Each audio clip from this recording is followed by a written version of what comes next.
ஈமான் கொண்டவர்களே, உங்களுக்கு முன் சென்ற சமூகத்தினருக்கு நோன்பு கடமையாக்கப்பட்டது போல உங்களுக்கும் நோன்பு கடமையாக்கப்பட்டிருக்கிறது. லஅல்லக்கும் தத்தகூன், நீங்கள் இறையச்சம் உள்ளவர்களாக ஆக வேண்டும் என்பதற்காக, தக்வா உள்ளவர்களாக ஆக வேண்டும் என்பதற்காக. அல்லாஹ் சுப்ஹானஹு வ தஆலா என்னையும் உங்களையும் இறையச்சம் உள்ளவர்களாக ஆக்குவானாக. இறையச்சத்தை நாம் சரியாக தெரிந்து அதை நம்முடைய வாழ்க்கையிலே கடைபிடிக்க அல்லாஹ் தௌஃபீக் செய்வானாக. இந்த ரமலான் மாதத்துடைய நோன்பு அந்த பாடத்தை எனக்கு கற்றுத்தந்து, இந்த ரமலான் மாதம் என்கிற பயிற்சி முகாமிலே நாம் பயிற்சியை பெற்றுக்கொண்டு ரமலானை முடிக்கும் போது தக்குவாண்டா என்ன, அதை நம்முடைய வாழ்க்கையிலே நாம் நடைமுறைப்படுத்த வேண்டும். இன்றைய என்னுடைய இந்த உரையிலே அந்த ஒரு செய்தியை பதிய வைக்க விரும்புகிறேன். இப்ப உங்கள்கிட்ட நான் ஒரு கேள்வி கேட்கிறேன், தக்குவாண்டா என்ன?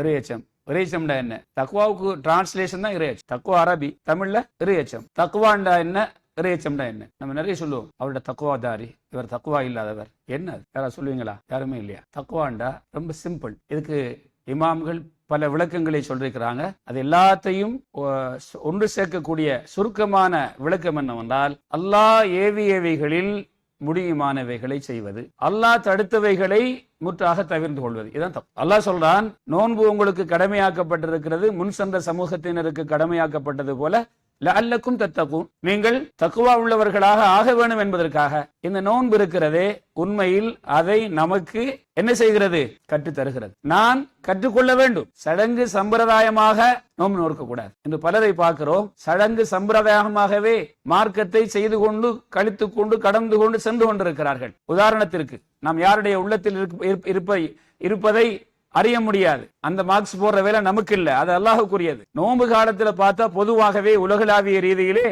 பள்ளிகள் எல்லாம் நிறைந்திருக்கும். முஸ்லிம்கள் ஒரு விதமான வாழ்க்கையை வாழ ஆரம்பித்து விடுவாங்க, இஸ்லாமிய தோற்றத்துக்கு வந்துருவாங்க. ஆனால் ஷவ்வாலுடைய பிறையை கண்டவுடன் ஷாபானுக்கு திரும்பி போயிடுவாங்க. இல்லையா? அப்படியா இல்லையா? யாராவது முரண்பட்ட சொல்லுங்க. அப்படியான வாழ்க்கையை நம்ம வாழக்கூடாது. அது ஒரு சடங்கு, அது சம்பிரதாயம். எல்லா இடத்துல அதுக்கு எதுவுமே எந்த மதிப்புமே கிடையாது. ஆகவே உண்மையான இறையச்சம் உள்ளவர்களாக வாழ்ந்தால் நாம் தான் உலகத்திலும் வெற்றி பெற்றவர்கள், மறுமையிலும் வெற்றி பெற்றவர்கள். அல்லாஹு தஆலா சூரத்து தலாக்ல 3 ஆயத்தை சொல்கிறார். வமயத்தகில்லாஹ யஜஅல் லஹு மக்ரஜா வயர்ஸுகுஹு மின் ஹைது லா யஹ்தஸிப். இரண்டாவது ஆயத்.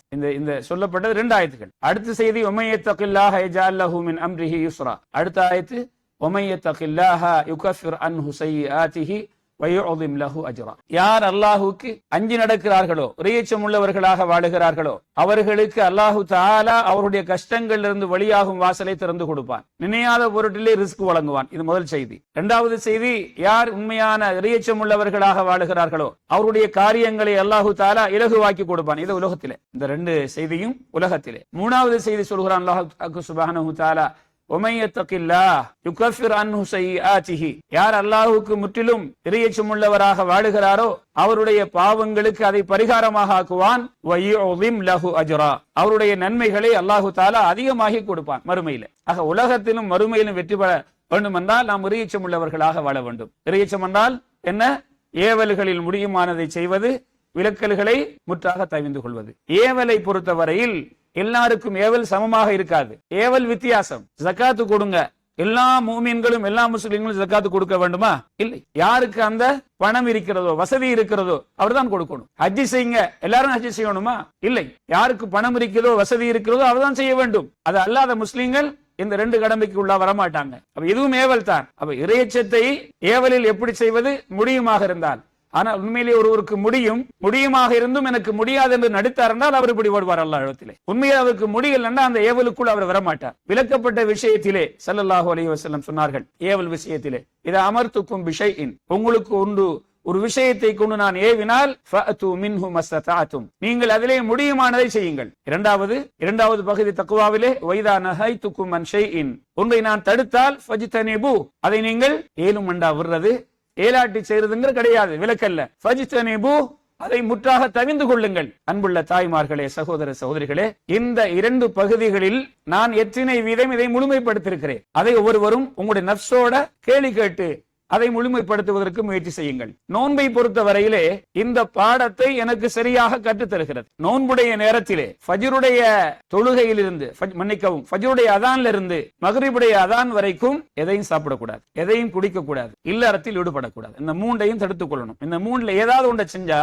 ஃபஜ்ருடைய அதான்ல இருந்து மகரிபுடைய அதானுக்குள்ள அவருடைய நோன்பு பாத்தில், நோன்பு முறிந்து விடும். அப்படித்தானே? இதுதான் நோன்பு. இப்படி இருக்கக்கூடிய ஒரு முஸ்லிம் அவர் வெளியிலே வேலை செய்து விட்டு வீட்டுக்குள்ள வருகிறார். வீட்டுக்குள் யாரும் இல்லை, கடுமையான பசியாக இருக்கிறது, கடுமையான தாகம் இருக்கிறது, பசியை போக்குவதற்கான உணவு வீட்டுக்குள் இருக்கிறது, குடிபானங்கள் இருக்கிறது, கதவு மூடப்பட்டிருக்கிறது. நான் கதவை மூடியும் விட்டேன், சிசிடிவி கேமராவும் இல்ல, யாரும் மனிதர்கள் உள்ளே கிடையாது. நான் குடிப்பதை, உண்ணுவதை, குடிப்பதை யாரும் பார்க்கவும் மாட்டார்கள். நம்மில் யாராவது அப்படி ஏதாவது ஒரு பொருளை எடுத்து, வீட்டுக்குள் இருக்கக்கூடிய பொருளை எடுத்து, கடுமையான பசி இருக்கிறது, யாராவது சாப்பிடுவோமா? தாகம் கடுமையாக இருக்கிறது, யாராவது குடிப்போமா? குடிக்கவும் மாட்டோம், சாப்பிடவும் மாட்டோம். அப்படித்தானே? காரணம் என்ன?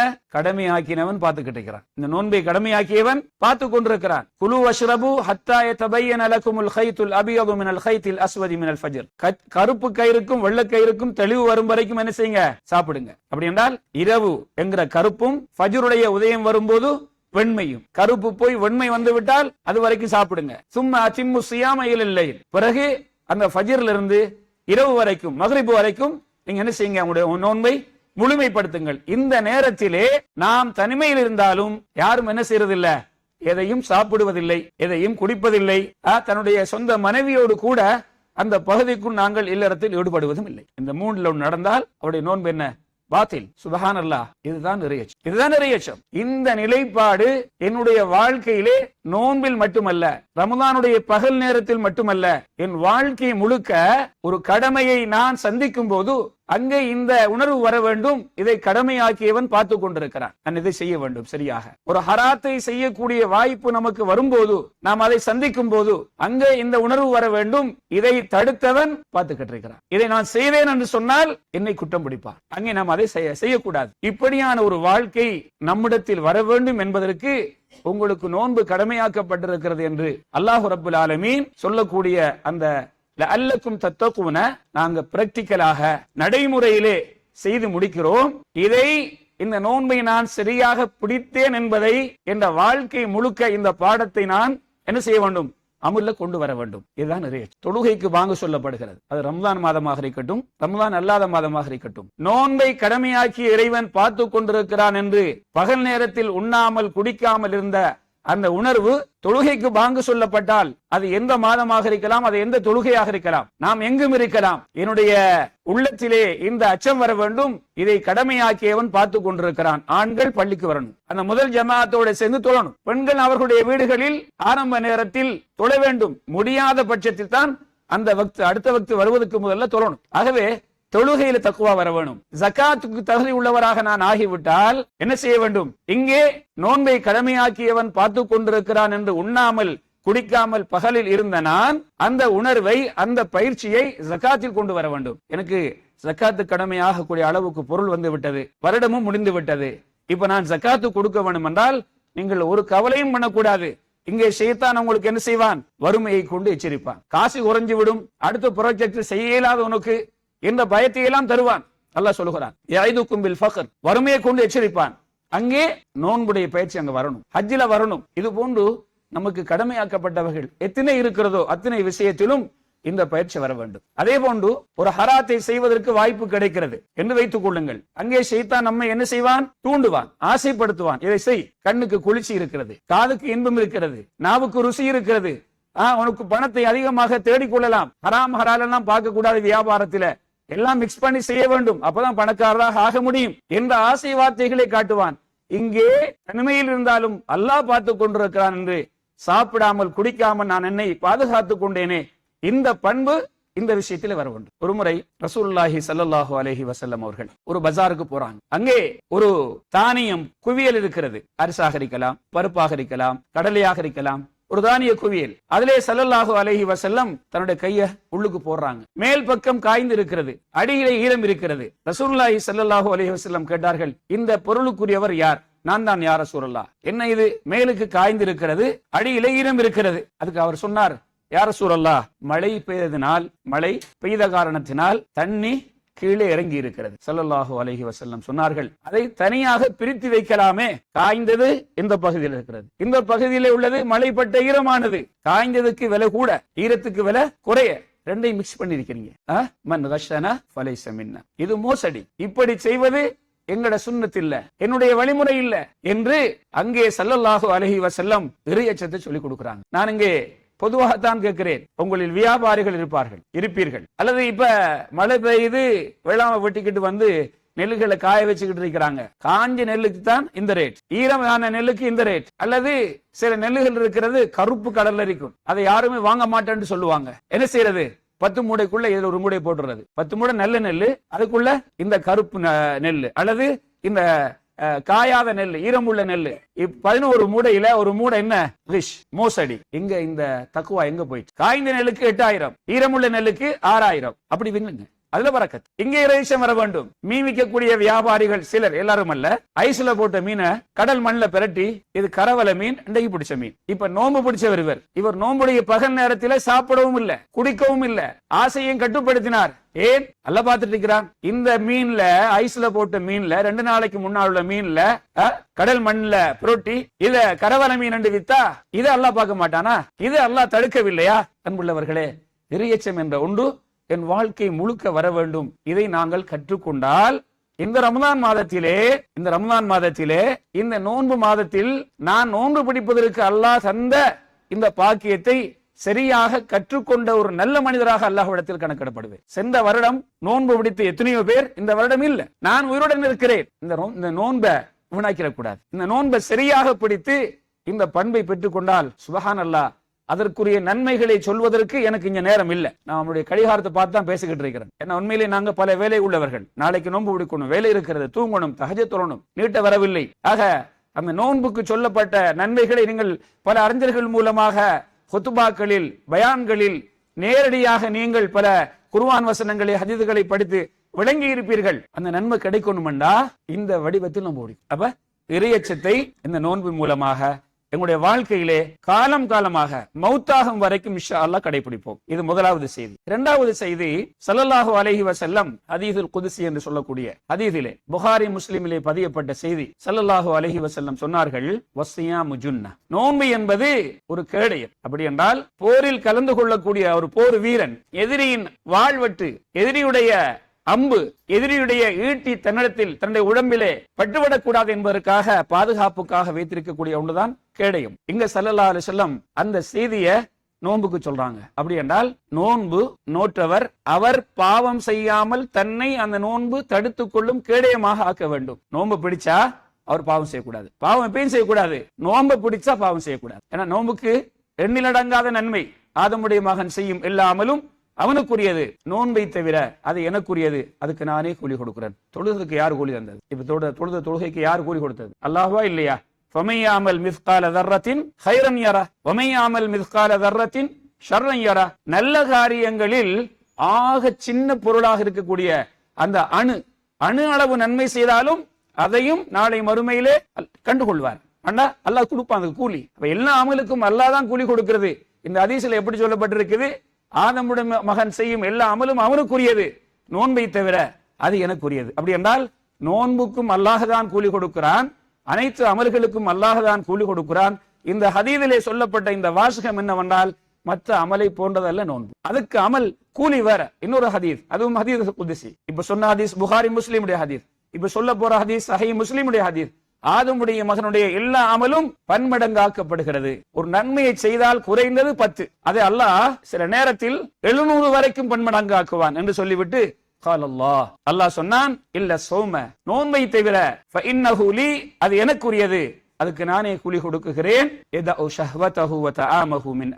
அவனுடைய ஆசையையும் அவனுடைய தாகத்தையும் உணவையும் எனக்காக விட்டான். அன்புள்ளவர்களே, அப்ப நோன்பு பிடிக்கும் போது நோன்பு பிடிக்கக்கூடியவர் பாவத்தை தன் வாழ்க்கையில் செய்து கொண்டிருந்தவராக இருந்தாலும் நோன்பு பிடிக்கும் போது செய்யக்கூடாது. ஸல்லல்லாஹு அலைஹி வஸல்லம் சொல்லாங்க அந்த தொடர்ல, உங்களில் ஒருவர் நோன்பு பிடித்துக் கொண்டிருந்தால் அவர் கெட்ட செயல்கள் செய்யக்கூடாது. நோன்பு பிடிக்கிறவர் கெட்ட செயல் செய்யக்கூடாது. ஜாபிர் இப்னு அப்துல்லா ரலியல்லாஹு தஆலா அன்ஹு சொல்றாங்க, இதா சும்த, இந்த செய்தி முஸ்னஃப் இப்னு அபீ ஷைபாவிலே பதியப்பட்டிருக்கிறது. நீங்கள் நோன்பு நோற்றால் ஃபல்யஸ்ம் ஸம்உக வ பஸருக வ லிஸானுக, நீங்க நோன்பு பிடிச்சா உங்களோட காது நோன்பு பிடிக்கணும், கேள்வி புலன் நோன்பு பிடிக்க வேண்டும், உங்களோட பார்வை நோன்பு பிடிக்க வேண்டும், உங்களுடைய நாவு நோன்பு பிடிக்க வேண்டும். நீங்கள் நோன்பு பிடிக்காத நாளும் நோன்பு பிடிக்கக்கூடிய நாளும் சமமாக இருக்கக்கூடாது. உங்களிடத்திலே ஒரு வக்கார், ஒரு கண்ணியம் இருக்கணும், ஒரு அமைதி இருக்கணும். அன்புள்ளவர்களே, யாரு நோன்பை பிடிச்சுக்கிட்டு பகல் நேரத்துல சாப்பிட்டா என்ன அந்த நோன்பு பாத்தில் இல்லவா? ஆனா அதெல்லாத்தையும் கட்டுப்படுத்துறார். சாப்பாடை கட்டுப்படுத்துறார், குடிபானத்தை கட்டுப்படுத்துறார், ஆசையை கட்டுப்படுத்துறார். வளமையாக செய்த பாவங்கள், கண்ணால் பார்க்கிற பாவத்தை பார்க்கிறார், காதால கேட்கிற பாவத்தை கேட்கிறார், நாவால பேசுற பாவத்தை பேசுறார், கையால் செய்யற பாவத்தை செய்கிறார், காலால் செய்யற பாவத்தை செய்கிறார். இவருடைய நோன்புடைய நிலை என்ன? ஸல்லல்லாஹு அலைஹி சொன்னாங்க, புகாரியுடைய ஹதீஸ், மல்லம் யதா கௌல ஸூரி வல் அமல பிஹி ஃபலைஸ லில்லாஹி ஹாஜத்துன் ஃபீ அன் யதா தஆமஹு வ ஷராபஹு. யார் நோன்பு பிடிச்சுக்கிட்டு கெட்ட செயல்களையும் கெட்ட வார்த்தையையும் விடவில்லையோ அவர் பசித்திருப்பதிலும் தாகித்திருப்பதிலும் அல்லாஹ்க்கு தேவையில்லை. அல்லாஹ் கடமையாக்கி நோன்பு மாசம் வருகுது என்று உலமாக்கள் சொன்னாங்க. வந்துட்டு நோன்பு பிடிக்கிறோம், நம்ம எதிர்பார்க்கிறோம், இதற்குரிய கூலிகள் நாளை மறுமையிலே அல்லாஹ்விடத்திலே கிடைக்கணும். அல்லாஹ் வீணாக்க மாட்டான். யாரையும் நான் பயமுறுத்த வரவில்லை. இந்த நோன்புக்கு முழுமையான நன்மை கிடைக்க வேண்டும் என்றால் நோன்புடைய நேரத்திலே நாம் சொல்லப்பட்ட பாத்திலான காரியங்களை செய்யாமல் இருக்கிறதோட உறுப்புகளால் பாவங்களை தடுத்துக்கும். இப்னு மாஜாவிலே வரக்கூடிய ஹதீஸ், ருப்ப ஸாயிமின் லைஸ லஹு மின் ஸியாமிஹி இல்லல் ஜூ. எத்தனையோ நோன்பாளிகள் அவங்களுடைய நோன்பினால் அவர்களுக்கு கிடைக்கக்கூடிய கூலி பலன் அவர்கள் பசித்திருந்ததை தவிர வரவில்லை. அல்லாஹ் பாதுகாக்கணும். நாளைக்கு நம்முடைய நோன்புக்கு அப்படி ஆகிடக்கூடாது. என்ன சொல்ல வாரன்னு சொன்னால், நோன்பை பிடிச்சுக்கிட்டு என்ன செய்யக்கூடாது? எந்த பாவம் செய்யக்கூடாது. என்னென்ன பாவம் எல்லாம் இது என்னால விட இயலா. சிலர் சொல்லுவாங்க, நான் எல்லாத்தையும் விட்டுட்டேன், இந்த 5 விட இயலாது, இந்த 2 விட இயலாது, அந்த 1 விட இயலாது. நீங்க உங்களுக்குள்ள இருந்தா யோசிங்க, அப்படி ஏதாவது இருக்குதா? மக்கள் அதிகமாக பாவம் செய்யறாங்க விடாம நோம்புலையும். சும்மா சொல்லுங்க. அல்லது நோன்பு இல்லாத காலத்துல ஹராம் தான் என்னால, அதாவது ஒரு வார்த்தையில சொல்லுவாங்க, இதெல்லாம் விட இயலா, இது ஹராம் தான், ஆனா என்னால விட இயலா, இது என்னுடைய பொழுதுபோக்கு, இது என்னுடைய வியாபாரம், இதுல நான் சின்ன வயசுல பழகிட்டேன். உதாரணமா அப்படி ஒன்று சொல்லுங்க, நான் முடிச்சுட்டு போறேன், பயான டைம் ஆயிடுச்சு. சரியான விஷயத்தை சொல்லிக்கிறாங்க. மாட்டி விட்டாங்க சில. சிகரெட் குடிக்கிறதா இது பாவமா? இது ஒரு பாவமா சொல்றாங்க. இது பாவமா? நீங்க சொல்லுங்க. சிகரெட் குடிக்கிற பாவமா? பாவம் தானே. 2வது ஆள் அதுக்கு சப்போர்ட் பண்றாங்க. நீங்க சொல்லுங்க, வந்தாக்கள் சொல்லுங்க. இனிப்ப நான் இதை இல்லைன்றே சொல்ல இயலாது. சரியா? நான் யாருக்கு தர எடுக்கல. ஒரு உதாரணத்துக்கு, இப்ப இது ஹராம்னு சொல்லிட்டாங்க, பாவம்னா ஹராம் இல்லவா? இப்ப நான் இதை சுருட்டுறேன், 1000 ரூபாய், இதை பத்த வைக்கிறேன். என்ன சொல்லுவீங்க? நான் செய்யறேன், நான் செய்ய மாட்டேன் இன்ஷா அல்லாஹ். உதாரணமா இதை பத்த வைக்கிறேன், நீங்க என்ன சொல்லுவீங்க? மாஷா அல்லாஹ். இது சொல்றாரு, பைத்தியாரம், யாருக்கா கொடுக்கலாம் இல்லவா? வேற என்ன பேர் சொல்லலாம்? வீண் விரையும் இல்லவா? அதாவது திமுரு பிடிச்சோம் பாருங்க, காசை பத்த வைக்கலாம், யாருக்கா கொடுக்கலாமே. இதை வெறும் பத்த வைக்கிறது.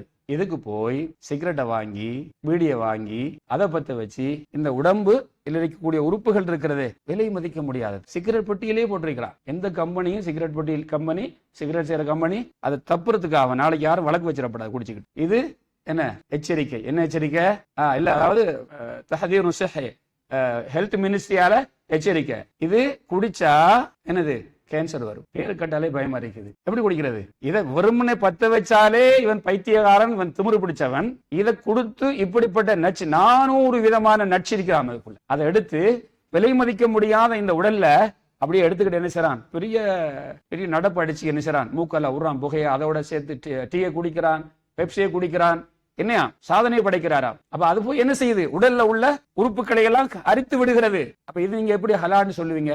இதை குடிக்கிறவர் என்ன செய்யறா தெரியுமா? விடையல. ஒன் வேர்டு, விடையல. நோன்பு சொல்லுது, இப்ப சொல்லு என்கிட்ட, நீ விடவே விட மாட்டியா? நான் இப்ப விடுவேன். அப்படித்தானே? அரை மணிக்கு ஒரு தரம் குடித்தவர் நோன்பு செல்லுது. இப்பைக்கு நாம சவுதியில, மன்னிக்கவும், ஸ்ரீலங்காவில 13 அவர் கிட்டத்தட்ட. அப்படித்தானே? ஒரு முதல்ல அரை மணி நேரம் முடியாது என்னோட சிகரெட்டை நிப்பாட்டுன்னு சொன்னவர், இப்ப நோன்பு செல்லுது, உனக்கு நோன்பு வேணுமா?